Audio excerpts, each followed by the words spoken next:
ફરીવાર બનાવવો પડે. આટલું જમ્યા છે બ્રાહ્મણો. મગને સગનને કીધું, સગન ભગવાને ભૂલ કરી.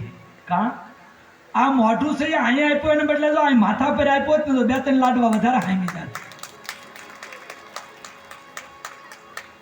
કેટલી મીઠાશ ભગવાનના રસોડામાં. હે સગને અંબારામને કીધું, અંબારામ જોજી મેં ચંપલ પહેર્યા છે કે કેમ? અંબારામ કે હું તારી શિખા જોઈને ચોટલી જોઈને હાલ્યો આવું છું, મને ખબર નથી.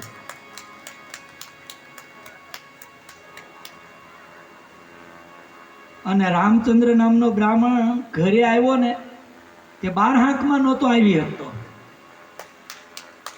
એની પત્નીને કે મારાથી અંદર આવતું નથી. એની પત્ની કે હે? એને કીધું હે એમ કર્યું તે અંદર ગરી ગયો. આટલું જમ્યા વાલા.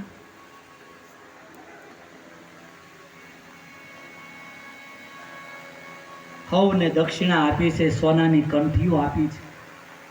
બ્રાહ્મણો એ પૂછવું છે અમુક કે આ વાસણ છે એ નરસિંહ મહેતાના રૂપમાં ભગવાને કીધું તમારે ઘરે લઈ જવાના.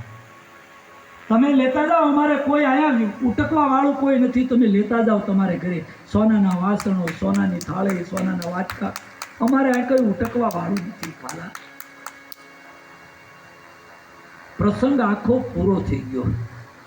નરસિંહ મહેતાના રૂપમાં ભગવાને કીધું, મહેતી બધા એને જમાડ્યા છે, હવે હું થોડું દામા કુંડમાં સ્નાન કરી આવું. મહેતી કે જલ્દી આવજો, હું જમી નથી. આખા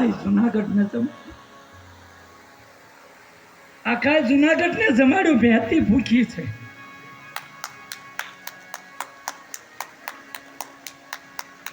બે વાગ્યા છે. નરસિંહ મહેતાનું ધ્યાન ગયો, હા 2 વાગ્યા. વેપારી કે જલ્દી લાવો લાવો, તપેલી લાવો ઘીની.